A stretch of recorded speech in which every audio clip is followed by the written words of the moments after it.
अस्सलाम वालेकुम to everyone, welcome back to my YouTube channel. तो आज के इस लेक्चर में हम लिस्ट के बारे में देखेंगे। अच्छा, पहले हम इस बात को डिस्कस कर चुके हैं कि लिस्ट जो होती है ना, एक डाटा टाइप होती है पाइथन के अंदर। तो आज के इस वीडियो में हम कंप्लीट देखेंगे लिस्ट को, इसकी कैरेक्टरिस्टिक्स क्या होती हैं, हम क्यों यूज़ करते हैं लिस्ट, और लिस्ट के ऊपर हम कौन कौन से ऑपरेशन परफॉर्म कर सकते हैं। ये सारी चीज़ें हम डिटेल में देखेंगे, उसको करके भी देखेंगे, प्रैक्टिकल वर्क भी। तो पढ़ लेते क्या है list. A list is a collection of items that can be any data type including string in float. मतलब आप समझे कि जो लिस्ट होती है ना, वो कलेक्शन होती है, एक सेट होता है कि वो उसके अंदर हर डाटा टाइप का डेटा आ सकता है। ठीक है, उसमें स्ट्रिंग, फ्लोट, इंट, किसी भी टाइप का डेटा आ सकता है और उसको हम स्क्वायर ब्रैकेट से इनक्लोज करते हैं। तो फटाफट क्या करते हैं, एक लिस्ट बना लेते हैं कि जब मैंने L1 के नाम से एक लिस्ट बनाई है और स्क्वायर ब्रैकेट के अंदर हम लिस्ट बनाते हैं। ठीक है, तो अब अगेन वही बात, हम इसके अंदर डिफरेंट टाइप का डेटा टाइप लिख सकते हैं। तो यहाँ पर मैं string, float, int, Boolean values सारी लिख रही हूँ और मैंने एक लिस्ट तैयार कर दी। इस तरह से हम लिस्ट तैयार करते हैं। उसके बाद हम बात कर लेते हैं कैरेक्टरिस्टिक्स की कि हम लिस्ट क्यों यूज़ करते हैं, लिस्ट की खसूसियात क्या है, लिस्ट में से क्या बात है जिसको हमें यूज़ करना चाहिए। तो सबसे पहले ऑर्डर्ड, कि list maintain the order in which element were added. अब लिस्ट क्या करती है, अपना ऑर्डर मेंटेन करती है, जिस ऑर्डर में हम, जिस तरतीब से हम एलिमेंट्स ऐड करेंगे लिस्ट के अंदर, तो वह ऐसे ही उसको मेंटेन रखेगी। उसके बाद है म्यूटेबल। म्यूटेबल का क्या मतलब है? अच्छा, ये बहुत ही इंपॉर्टेंट पॉइंट है कि लिस्ट क्या होती है, म्यूटेबल होती है। म्यूटेबल का मतलब क्या है, list can B modify after creation. Creation का मतलब कि जब हम लिस्ट बना लेते हैं उसके बाद हम इसको मॉडिफाई भी कर सकते हैं। ये बहुत इंपॉर्टेंट पॉइंट है लिस्ट का, जो आपको अच्छे से याद रखना है कि लिस्ट जो होती है वो म्यूटेबल होती है। इसको हम बनाने के बाद बार बार चेंज कर सकते हैं, छोटी कर सकते हैं, बड़ी कर सकते हैं। उसके बाद क्या है, indexable. List can be access by index. हम लिस्ट को ना, उसके लिस्ट के एलिमेंट्स को ना इंडेक्स के हेल्प से उसको एक्सेस कर सकते हैं। ठीक है, तो इसके अंदर एक खसूसियत ये होती है कि वो इंडेक्सेबल भी होती है। और उसके बाद चौथा जो इसका कैरेक्टरिस्टिक्स है, डायनामिक साइज़। इसका साइज़ क्या होता है, डायनामिक होता है। मतलब लिस्ट कैन बी ग्रो और श्रिंक डायनामिकली एज एलिमेंट वर एडिड और रिमूव। अगर हम कोई एलिमेंट ऐड करते हैं या रिमूव करते हैं तो उसके लिहाज से हमारी लिस्ट बड़ी छोटी हो सकती है। तो ये चार कुछ करेक्टरिस्टिक्स होते हैं लिस्ट के, जो हमें हेल्प करते हैं हमारे पाइथन प्रोग्रामिंग के अंदर, जो हमें बहुत अच्छे तरीके से समझ लेनी चाहिए और हमें पता होना चाहिए कि किस डाटा टाइप की क्या खसूसियात है जिसकी वजह से हम उसको यूज़ कर रहे होते हैं। तो आई होप ये बात समझ आ गई होगी कि लिस्ट क्या होती है और हमें इसको क्यों यूज़ कर रहे होते हैं। तो अब हम क्या करते हैं, लिस्ट के कुछ ऑपरेशंस होते हैं, हम उनको बारी बारी देख लेते हैं, समझ लेते हैं कि हम लिस्ट के ऊपर क्या क्या ऑपरेशंस परफॉर्म कर सकते हैं। ठीक है, तो यहाँ पर आपको लिस्ट में नज़र आ रहे होंगे ऑपरेशंस। सबसे पहले ऑपरेशन की बात करें, अपेंड। अपेंड ऑपरेशन किस लिए काम आता है कि add an element to the end of the list using append method. अगर मैं चाहती हूँ कि लिस्ट के आखिर में एक और एलिमेंट ऐड कर दूँ, ये बात याद रखना है कि लिस्ट के लास्ट में हमेशा एलिमेंट ऐड करेगा। तो हमने लास्ट में अगर कोई एलिमेंट ऐड करना हो तो मैं अपेंड के फंक्शन को यूज़ करती हूँ। इसको हम एक दफ़ा प्रैक्टिकल वर्क से देख लेते हैं। तो यहाँ पर मैं आ जाती हूँ और ये जो मैंने लिस्ट बनाई हुई थी इस पर मैं अपेंड का फंक्शन अप्लाई करती हूँ। तो क्या होगा, लिस्ट L1 डॉट अपेंड लिखूँगी और जो एलिमेंट मैंने ऐड करना होगा वो मैं यहाँ लिख दूँगी। तो क्या होगा, वो लास्ट में जाके ऐड हो जाएगा। मैं यहाँ पर लिखती हूँ 34 और मैं जब प्रिंट करूँगी इस लिस्ट को तो इसके लास्ट में मुझे एक और एलिमेंट देखने को मिलेगा। ठीक है, तो मैंने प्रिंट करी लिस्ट को। तो यहाँ अगर आप लिस्ट को देखें तो लिस्ट के अंदर सारे एलिमेंट्स वही हैं और 34 जो है लास्ट में एक और एलिमेंट ऐड हो चुका है। तो आपने देखा है कि हम कैसे लास्ट में एलिमेंट ऐड करने के लिए हम अपेंड के फंक्शन को यूज़ करते हैं। तो चलते हैं अपने नोट्स के अंदर, दोबारा अगले फंक्शन को देखते हैं, ऑपरेशन को देखते हैं क्या कर सकते हैं। उसके बाद extend. Add multiple elements to the end of the list using extend method. Extend method को हम यूज़ करते हुए ना काफ़ी सारे एलिमेंट्स को लास्ट में ऐड कर सकते हैं। अब अगर आप सोचें कि काफ़ी सारे एलिमेंट्स को अगर हमने ऐड करना है तो क्यों ना हम जो काफ़ी सारे एलिमेंट्स हैं उसकी एक और लिस्ट बना दें। हम दूसरी लिस्ट बना के उसको पहली लिस्ट के साथ ज्वाइन कर सकते हैं। ठीक है, इसका एक ये मेथड है। तो चलिए देख लेते हैं इसको कि कैसे करना है। तो मैं क्या करूँगी, अब मेरे पास है जैसे 3-4 एलिमेंट्स और हैं जिसको मैंने लिस्ट के अंदर ऐड करना है। तो मैं क्या करूँगी, उन 3-4 एलिमेंट्स की एक और लिस्ट बना लूँगी जिसको मैं L2 के नाम से एक लिस्ट बना लेती हूँ। ठीक है, जल्दी से, और कुछ एलिमेंट्स इसके अंदर डाल देती हूँ फटाफट से। एक और लिस्ट है ये मेरे पास।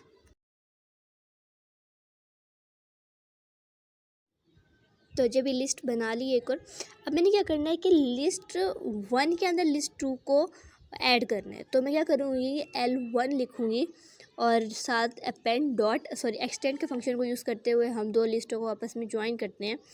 तो यहाँ पर मैं लिखूँगी एक्सटेंड और लिख दूँगी कि मुझे किस लिस्ट को ऐड करना है, L2 को। लिस्ट 2 को मुझे लिस्ट 1 के साथ ऐड करना है, तो मैं L2 लिख दूँगी। और फिर उसके बाद मैं प्रिंट करवा लूँगी L1 को, क्योंकि ऐसे हुआ है कि जब हमने लिस्ट 2 को लिस्ट 1 के साथ जोड़ा है तो क्या है, वो पूरी लिस्ट 1 ही बन गई है। ठीक है, तो अब ये बात नहीं होगी कि मैंने प्रिंट किसको करवाना है, लिस्ट 1 को प्रिंट करवाना है। ठीक है, तो चलते इसको प्रिंट करवाते देखते हैं कि ये देखें कि अब मुझे क्या मिल रही है, दोनों लिस्ट ज्वाइन होकर मिल रही है। अब क्या इसका मतलब कि अब अगर मैं चाहती हूँ कि मेरे पास काफ़ी सारे एलिमेंट्स मुझे अपने लिस्ट के लास्ट में ऐड करवाने, तो मैं उन एलिमेंट्स की एक और लिस्ट तैयार कर लूँगी और उसको मैं एक्सटेंड के फंक्शन के साथ उनको दोनों को ज्वाइन करवा दूँगी आपस में।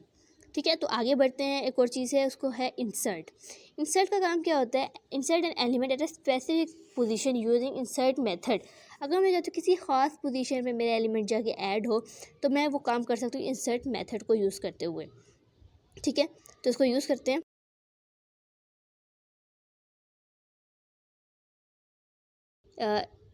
एक लिस्ट को हटा दूँगी यहाँ से और एक लिस्ट पे मैं काम करूँगी।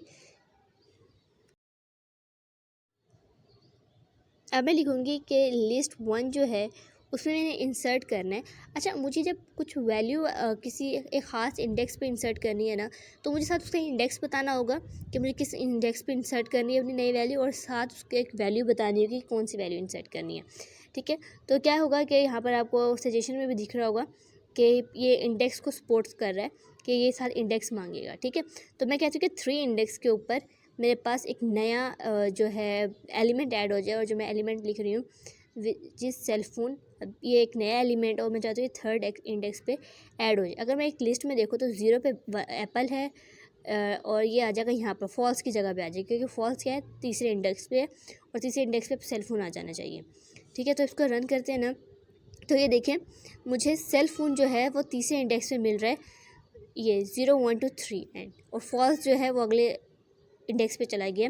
तो इस तरह से अगर मैं किसी स्पेसिफिक इंडेक्स के ऊपर अपने एलिमेंट ऐड करना चाहती हूँ तो उसका ये मेथड होता है। उसके बाद आगे बढ़ते हैं अगली चीज़ की तरफ। उसके बाद है remove the first accounts of an element using the remove method. हम क्या कर सकते हैं कि एलिमेंट को अगर हमने रिमूव करना है, किसी भी एलिमेंट को, तो उसको रिमूव करने के लिए हम रिमूव के मेथड को यूज़ करते हैं। तो देख लेते हैं इसको ये कैसे करना है, रिमूव का को यूज़ कैसे कर सकते हैं। ओके, तो यहाँ पर मैं आ गई हूँ दोबारा से। अब यहाँ पर क्या है, मैं स्टार्ट करूँगी, इसको मैं इंसर्ट वाले को काट दूँगी और यहाँ पर मैंने यूज़ करना है रिमूव के फंक्शन को। तो मैंने लिख दिया L1 डॉट रिमूव को यूज़ करूँगी और साथ ब्रैकेट में लिखूँगी कि मुझे कौन से जो है वेरिएबल को रिमूव करना है, तो मैं साथ वो लिख दूँगी और क्या होगा, फिर ये रिमूव हो जाएगा। तो मैंने क्या किया, क्रीम जो है लास्ट एलिमेंट है, इसको मैंने रिमूव किया। तो अभी मुझे लिस्ट में देखने को नहीं मिल रहा, अब ये लिस्ट से रिमूव हो चुका है। अगर मैं चाहती हूँ लिस्ट को में से कोई एलिमेंट रिमूव हो, तो मैं इस तरह से इसको रिमूव कर सकती हूँ। तो क्या है, बहुत सारे मेथड हैं जो कि हम इसी वीडियो में देखेंगे कि इंसर्ट कैसे करना है, डिलीट कैसे करना है, रिमूव कैसे करना है। तो आई होप ये आपको यहाँ तक समझ आ चुका होगा कि ये वाले मेथड किस तरह से काम कर रहे हैं। तो चलते आगे अगले मेथड के बारे में सीख लेते हैं। आगे पॉप का क्या मतलब है, remove and return an element at a specific position using pop method.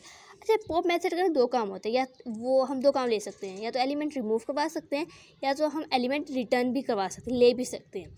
ठीक है, कहाँ से ले सकते हैं, एट अ स्पेसिफिक पोजीशन, एक पोजीशन बताएंगे कि यहाँ का एलिमेंट रिमूव कर दे या यहाँ का एलिमेंट हमें दिखा दे, हमें रिटर्न करे। तो ये 2 काम हम पॉप के फंक्शन से करते हैं। तो देखते हैं पहले कि ये दोनों काम हम किस तरह से करवा सकते हैं। तो मैं लिखूँगी लिस्ट 1 पॉप 5 क्या है, मैंने इंडेक्स 5 लिखा है इंडेक्स की हेल्प से। तो 5 पे क्या है, 0 1 2 3 4 5 पे आएगा करीम। तो चलो बीच में से कुछ ले लेते हैं, 3 कर लेते हैं।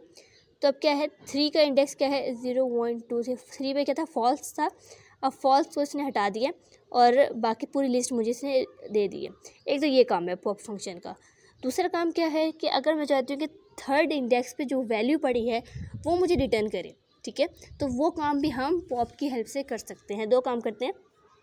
तो मैं क्या करूँगी, इसको एक वेरिएबल इस वैल्यूज़ को एक वेरिएबल में डाल दूँगी कि मैंने एक वेरी का नाम का एक वेरिएबल बनाया और कहा कि L1 लिस्ट 1 में पॉप कर दे, थर्ड इंडेक्स पे जो भी वैल्यू है वो मुझे पॉप कर दे, मतलब रिटर्न कर दे। और मैं प्रिंट करवा लूँगी जो वेरी का जो मैंने वेरिएबल बनाया है उसको मैं प्रिंट करवा दूँगी। तो अब क्या कर रहा है, जो थर्ड इंडेक्स पे जो वैल्यू पड़ी है ना, इसने मुझे वो रिटर्न किया है। तो पॉप का बेसिकली 2 काम होते हैं, 2 चीज़ों के लिए यूज़ हो रहा होता है पॉप का। ओके, तो मूव करते हैं नेक्स्ट के ऊपर। अगला मेथड देखते हैं कि ये क्या काम करता है। उसके बाद है सॉर्ट। सॉर्ट क्या करता है, sort the list in place using the sort method. हम अगर चाहते हैं अपनी लिस्ट को असेंडिंग ऑर्डर या डिसेंडिंग ऑर्डर के साथ तरतीब देना, तो हम सॉर्ट के फंक्शन को यूज़ करते हैं ताकि हमारी लिस्ट एक अरेंजमेंट में आ जाए। ठीक है, तो क्या करते हैं, फटाफट अपनी लिस्ट को ना सॉर्ट करने की कोशिश करते हैं। तो मैंने क्या लिखा है, लिस्ट 1 डॉट सॉर्ट और प्रिंट करवा दी लिस्ट 1। ठीक है, तो मैंने सॉर्ट का फंक्शन इस तरह से लिख दिया। अब जब मैं इसको रन कराऊंगी, तो अब जब मैं इसको रन कराते हैं, तो जब मैंने इसको रन कराया ना, मुझे ना यहाँ पर एक एरर देखने को मिल रहा है। ठीक है, अब ये क्या कह रहा है कि only spot between the instance of int and static. मतलब क्या कह रहा है कि अगर मेरी लिस्ट सीधा सिर्फ और सिर्फ इंट डाटा टाइप की होती है, फ्लोट डाटा टाइप की होती है या स्ट्रिंग डाटा टाइप की होती है, तभी मैं क्या करती, सॉर्ट का फंक्शन अप्लाई कर सकती। ठीक है, अब मैं क्या करती हूँ, जल्दी से ना एक और लिस्ट बना लूँगी जो सिर्फ इंटीजर रखते हैं, ताकि मैं सॉर्ट का फंक्शन अप्लाई कर सकूँ इसके ऊपर। अब मैंने L2 के नाम से एक लिस्ट बना ली है। अब इसके ऊपर L2 पे सॉर्ट का फंक्शन अप्लाई करते हैं और देखते हैं कि क्या वाकई मेरे पास जो रैंडम मैंने नंबर लिखे हैं मुझे सॉर्ट होके मिल रहे हैं। ठीक है, तो यहाँ पर देखिए मुझे इसका आउटपुट सही मिला है। अब मुझे सॉर्ट होके मिल रहा है 0 1 2 3 4 5 एंड 7। इस तरह से अब मुझे एक सॉर्ट होके अपनी पूरी की पूरी लिस्ट दिखा रहे हैं। अच्छा, एक और काम मैं इसके साथ कर सकती हूँ। क्या अगर मैं चाहती हूँ कि मेरी लिस्ट उल्टी सॉर्ट हो, मतलब कि सबसे बड़ी वैल्यू सबसे पहले आए, फिर से छोटी वैल्यू, फिर से छोटी वैल्यू, इस तरह का हो, तो मैं एक और काम कर सकती हूँ, ब्रैकेट के अंदर लिख सकती हूँ रिवर्स। ठीक है, अगर मैं रिवर्स की वैल्यू ट्रू दे देती हूँ, ठीक है, reverse is equals to true, तो इसका मतलब कि रिवर्स, सॉरी पहले मैं फॉल्स दे के देख लेते हैं कि reverse is equals to false. इसका मतलब कि रिवर्स ना हो, फॉल्स हो, रिवर्स की वैल्यू फॉल्स हो। जब मैं रिवर्स फॉल्स दे दूँगी, इसका मतलब कि रिवर्स नहीं होना है इसने। ठीक है, इसने सीधी गिनती सीधी तरह से लिखे हुए आनी चाहिए। अगर मैं इस रिवर्स की वैल्यू ट्रू दे दूँ, तो इसका मतलब है कि अब क्या है, ये उल्टी सॉर्ट होकर मुझे मिलेगी। इसका मतलब क्या है कि पहली बड़ी वैल्यू पहले आएगी, इससे छोटी वैल्यू बाद में आएगी, एंड देन इससे छोटी छोटी आएगी। ठीक है, मतलब डिसेंडिंग ऑर्डर में मुझे सॉर्ट होकर मिलेगी। उसके बाद ये देखिए, अब मैंने क्या किया, इसकी रिवर्स की वैल्यू ट्रू की है, तो मुझे ये डिसेंडिंग ऑर्डर में सॉर्ट होके मिल रही है। तो ये काम होता है सॉर्ट का। हम असेंडिंग ऑर्डर की साइड पे या डिसेंडिंग ऑर्डर की साइड पे भी इसको सॉर्ट करवा सकते हैं। और इसके अलावा हम स्ट्रिंग के डाटा टाइप को भी हम सॉर्ट करवा सकते हैं कि A B C के वेरिएबल्स को सॉर्ट करके लिख सकते हैं। इसी तरह हम उसको डिसेंडिंग ऑर्डर के फॉर्मेट में भी सॉर्ट करवा सकते हैं। ठीक है, तो ये था सॉर्ट का फंक्शन। उसके बाद आ जाता है रिवर्स का फंक्शन। ठीक है, रिवर्स का फंक्शन क्या होता है, the list place using reverse method. कि अगर जो लिस्ट के सारे आइटम्स हैं, ठीक है, उसको मैं रिवर्स करवाना चाहती हूँ, मतलब जिस अरेंजमेंट में वो लिखे हुए हैं वो अपनी उल्टी अरेंजमेंट में चले जाएँ, तो मैं क्या कर सकती हूँ, रिवर्स के फंक्शन को यूज़ करती हूँ। तो मैं क्या करती हूँ, इसको हटाती हूँ और यहाँ पर ना एक रिवर्स का फंक्शन बनाती हूँ जल्दी से, और उसको मैं रिवर्स करके दिखाती हूँ आपको कि कैसे रिवर्स का फंक्शन काम करता है। तो यहाँ पर मैंने L2 को रिवर्स करना चाह रही हूँ। ठीक है, तो क्या किया मैंने, L2 के जो सारे एलिमेंट्स जिस अरेंजमेंट में लिखे हुए हैं, मतलब 5 आखिर में है, तो अब क्या है 5 सबसे पहले आखिर मुझे मिलेगा। अब ये लिस्ट को ही रिवर्स कर रहा है। ठीक है, अब जैसे आपने देखा कि 556 लास्ट में था, अब ये मुझे पहले को दिखा रहा है 546। ठीक है, इस तरह से ये मुझे अब रिवर्स, सॉरी मैं इसको नीचे करूँगी ना, हाँ अब ये नज़र आएगी, ये 556 23 40, ये क्या है, अब मुझे उल्टी रिवर्स करके दिखा रही है। ठीक है, तो आई होप ये आपको समझ आ गया होगा। अब तक जितने हमने ऑपरेशन समझ रहे हैं ये आपको समझ आ चुके होंगे कि इस तरह से ये काम कर रहे हैं। उसके बाद मूव करते हैं नेक्स्ट ऑपरेशन की तरफ कि अगला क्या है, इसको किस तरह से हम यूज़ करते हैं। तो अगला है इंडेक्स। इंडेक्स का क्या मतलब है, get the index of the first occurrence of an element using the index method. अगर मैं चाहती हूँ कि मैं किसी एलिमेंट के इंडेक्स देखूँ कि कौन सा एलिमेंट किस इंडेक्स पे पड़ा है, तो मैं इंडेक्स के मेथड को यूज़ करती हूँ।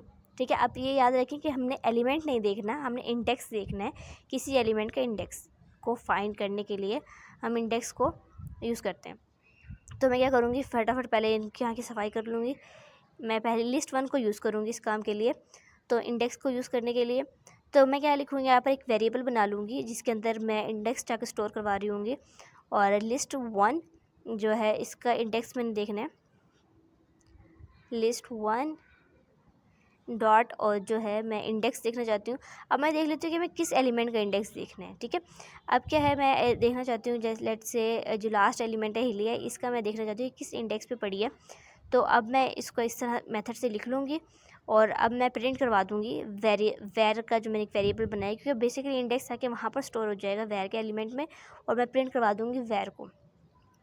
तो अब ये देखिए मुझे देखने को मिल रहा है कि 4 इंडेक्स पे ये वेरिएबल मुझे मिल जाएगा, ठीक है। तो इस तरह से हम इंडेक्स भी फाइंड कर सकते हैं। अच्छा, हम एक और काम भी कर सकते हैं इसके अंदर। अगर मैं कहूँ इसको कि भाई पहले इंडेक्स से लेके आखिरी इंडेक्स तक फाइंड कर रही है एलिमेंट को, अगर मैं इसको स्पेसिफाई कर दूं कि भाई नहीं, छोटी लिस्ट कर दूं कि इस लिस्ट के इस एलिमेंट से लेके इस एलिमेंट तक ही उसने लिस्ट को या एलिमेंट को फाइंड करना है, तो ये काम भी कर सकते हो। अब जैसे मैंने यहाँ पर 1 लिख दिया, इसका मतलब है कि मेरी लिस्ट स्टार्ट हो रही है 1 इंडेक्स से, ठीक है। 1 इंडेक्स क्या है, 24 है। तो अब इसने मुझे ना आंसर दे दिया कि 4 इंडेक्स पे ही है। मतलब अब इसको क्या मिल रहा है कि 1 इंडेक्स से मेरी लिस्ट स्टार्ट हो रही है और क्या है, लास्ट तक जा रही है। अब मैंने क्या किया, 5 लिख दिया, इसका मतलब क्या है 5 से मेरी लिस्ट स्टार्ट हो रही है। तो अब मैंने इसको क्या किया, इसको रन कराया है, तो वो कह रहे हैं हिली इज़ नॉट इन लिस्ट। क्या कह रहा है कि अब ये इस लिस्ट में है ही नहीं। मतलब अब मेरी लिस्ट कहाँ से स्टार्ट हो रही है, 5 इंडेक्स से स्टार्ट हो रही है। मतलब लास्ट वाला एलिमेंट मेरी लिस्ट में आ रहा है और बाकी सारी लिस्ट को वो इग्नोर कर रहा है। तो अब क्या कह रहा है, अब जब मैंने हिलिया वाले एलिमेंट को ढूंढना चाहा तो वो क्या कह रहा है, ये लिस्ट में ही अवेलेबल नहीं है, ठीक है। तो इसके अलावा अगर मैं किसी और एलिमेंट को देखूँ, जैसे मैंने 24 देखा है, वैसे आएगा तो नहीं, क्योंकि 24 भी लिस्ट के बाहर है। 24 क्या है, पहले इंडेक्स पे अवेलेबल है। तो यहाँ पर भी ये वही बात कह रहा है कि 24 इज़ नॉट इन लिस्ट, ठीक है। अब मैं यहाँ पर इसका इंडेक्स चेंज करके देखती हूँ कि यहाँ पर मैंने लिस्ट स्टार्ट की अपने फर्स्ट इंडेक्स से। तो अब क्या है, ये 24 को बता रहे हैं कि 24 पहले इंडेक्स पे अवेलेबल है। तो इस तरह से ही काम करते हैं। अगर मैं चाहूँ ना कि लिस्ट के एंड को भी स्पेसिफाई कर सकती हूँ कि मेरी लिस्ट इस इंडेक्स से शुरू हो और इस इंडेक्स के में ख़त्म हो जाए, इसके दरमियान में अपने इंडेक्स को ढूंढना है, इस एलिमेंट को ढूंढना है। जैसे मैंने कहा 1 से स्टार्ट हो, 1 इंडेक्स से स्टार्ट हो, 5 इंडेक्स पे जाके मेरी लिस्ट ख़त्म हो जाए, और उसके दरमियान आपने 24 एलिमेंट को ढूंढना है कि किस इंडेक्स पे पड़ा है। तो अब क्या है, उसने मुझे 1 आंसर दिए कि 1 से लेकर, अब 1 कहाँ है, 24 है, और 5 क्या है, 5 कहाँ तक जा रहा है, ये पूरा करीम तक 5 जा रहा है, 5 इंडेक्स जा रहा है। तो अब क्या, इसके दरमियान में 24 एलिमेंट को ढूंढेगा, और उसने ढूंढ लिया तो वो बता रहा है कि ये पहले इंडेक्स से पड़ा है। अब मैं यहाँ पर एप्पल लिखूँ, और एप्पल क्योंकि 0 इंडेक्स से पड़ा है और ये इस लिस्ट में 1 से लेकर 5 तक के इंडेक्स में नहीं आ रहा, तो वो क्या कहेगा, Apple is not in list, कि एप्पल लिस्ट में अवेलेबल नहीं है। तो ये इस तरह से काम करता है, ये बहुत इंटरेस्टिंग चीज़ है। उसके बाद last but not least element method देख लेते हैं कि किस तरह से काम करता है। काउंट का काम क्या है, get the number of occurrence of an element using count method. अगर मैं देखना चाहती हूँ कि मेरी लिस्ट में एक एलिमेंट कितनी दफ़ा आ रहा है, तो उसका काउंट लेना चाहूँ कि एक एलिमेंट कितनी दफ़ा रिपीट हो रहा है, तो उसको करने के लिए मैं काउंट के फंक्शन को यूज़ करती हूँ। तो काउंट के फंक्शन को मैं अप्लाई करने के लिए लिस्ट 2 को यूज़ करूँगी। तो यहाँ पर मैं लिखूँगी कि एक वेरिएबल बना लूँगी सबसे पहले, क्योंकि यहाँ पर मुझे लगता है कि कुछ एलिमेंट्स रिपीट हो रहे हैं, ताकि यहाँ पर मैं करूँगी ना तो आपको ज़्यादा बेटर तरीके से समझ आएगा। तो लिस्ट 2 का काउंट ले लेती हूँ। मुझे काउंट लेना है किसी ऐसे वेरिएबल का, इसमें 23 का मैं देखना चाहती हूँ कि 23 काउंट आ भी रहा है कि कितनी दफ़ा आ रही है, ठीक है। तो मैं 23 लिख के मैंने इसको रन किया, तो मुझे आंसर मिला 2, कि इस लिस्ट में 23 वाला नंबर 2 दफ़ा आ रहा है। तो ये थे सारे मेथड ऑपरेशंस जो मैंने आपको शेयर करने थे, बताने थे कि लिस्ट का क्या क्या काम होते हैं। आई होप ये आपको समझ आ गए होंगे, लिस्ट समझ आ गई होगी क्या है। तो वीडियो अच्छी लगी तो वीडियो को लाइक कर दे, चैनल को सब्सक्राइब कर दे। मिलते हैं नेक्स्ट वीडियो में। अल्लाह हाफिज़।